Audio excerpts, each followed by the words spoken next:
ഈ കാണുന്നവരൊക്കെയും വിത്തിട്ടത് തിരുമേനിയാണ്.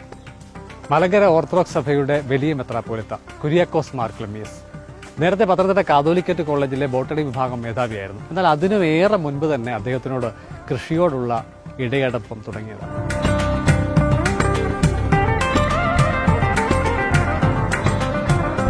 തിരുമേനി, പിന്നെ നമുക്ക് നേന്ത്രവാഴയൊക്കെ ഉണ്ടെങ്കിലും ഓണത്തിന് പക്ഷേ വില കൊടുത്ത് വാങ്ങിക്കേണ്ടി വരും തോന്നുന്നില്ലേ? ഓണത്തിന് വാഴക്കൊല വിട്ട് കാശ് കിട്ടിയില്ലെങ്കിലും മനപ്രയാസമൊന്നുമില്ല. വാഴ കൃഷി ചെയ്യാൻ താമസിച്ചു പോയി, അധികഠിനമായ ചൂടുകൊണ്ട്. അതുകൊണ്ടാണ് ഇപ്പം ഇങ്ങനെ താമസിച്ചു പോയത്. കഴിഞ്ഞ വർഷം ഉണ്ടായിരുന്നു, ഓണത്തിന് കിട്ടി. കുടുംബ വീട് കോയിപ്രം നെല്ലിക്കൽ പെരുമേത്ത് മണ്ഡലിൽ നിന്നും തുടങ്ങിയ കാർഷിക യാത്രയാണ് 89-ാം വയസ്സിലും കുര്യാക്കോസ് മാർ ക്ലെമ്മീസ് തുടരുന്നത്. ദിവസം ഒരു തവണയെങ്കിലും കൃഷിയിടത്തിൽ ഇറങ്ങിയെങ്കിലേ ഉന്മേഷം ലഭിക്കൂ.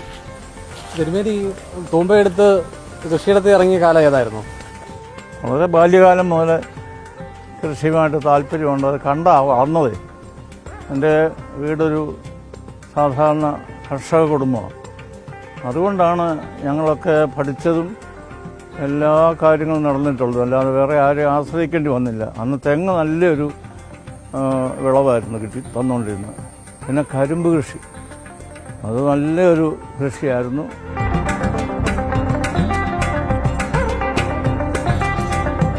(2009) വന്നപ്പോൾ 7 പശുവിനെയും കൊണ്ടാണ് വന്നത്. അതിൻ്റെ ഇനം ഇപ്പം ഇല്ല, അതെല്ലാം തീർന്നു. അത് നല്ല പശുക്കളായിരുന്നു. വയനാട്ടിലെ ക്ലൈമറ്റിൽ 4 ലിറ്റർ 15 ലിറ്റർ കിട്ടുമായിരുന്നു. ഇവിടെ വന്നപ്പോഴത്തേക്ക് അത് 10-12 കുറഞ്ഞു ചൂട്. പശുക്കളിൽ 10 എണ്ണം പാൽ ചുരത്തുന്നു. ഒരു നേരം 100 ലിറ്റർ വരെ പാൽ കിട്ടും. സമീപ ഗ്രാമങ്ങളിൽ നിന്നുള്ളവരും സമീകൃത ആഹാരം തേടിയെത്തും.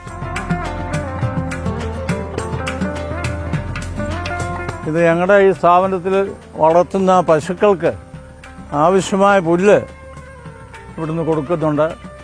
2 ഇനമാണ് പ്രധാനമായിട്ടുള്ളത്.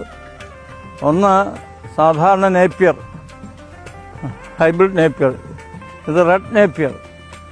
ഇത് രണ്ടും കൊടുത്ത് ഇഷ്ടംപോലെ തീറ്റാൻ തക്കവണ്ണം ഉണ്ട്.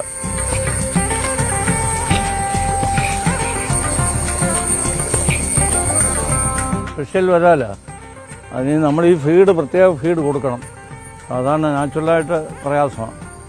2000-2500 എണ്ണത്തിന് ഇട്ടിട്ടുണ്ട്. ഇട്ടിട്ടിപ്പോൾ 2 മാസമായി. 14 വർഷം മുൻപാണ് പമ്പയുടെ തീരത്ത് മാരാമണ്ണിൽ കുര്യാക്കോസ് മാർ ക്ലെമ്മീസ് 4 ഏക്കർ സ്ഥലം വാങ്ങിയത്. ഫലവൃക്ഷ തൈകൾ നട്ടുനനച്ചു. പിന്നാലെ വാഴയും ചേനയും ചേമ്പും വെച്ചു. അങ്ങനെയാണ് സമഷ്ടി ലക്ഷണമൊത്ത കൃഷിഭൂമിയായി മാറിയത്.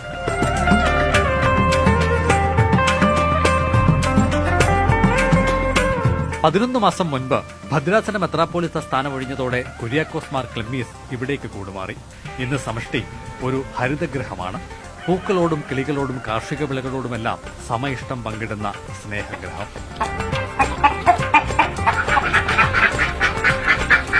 അഭിലാൽ, മാതൃഭൂമി ന്യൂസ്, പത്തനംതിട്ട.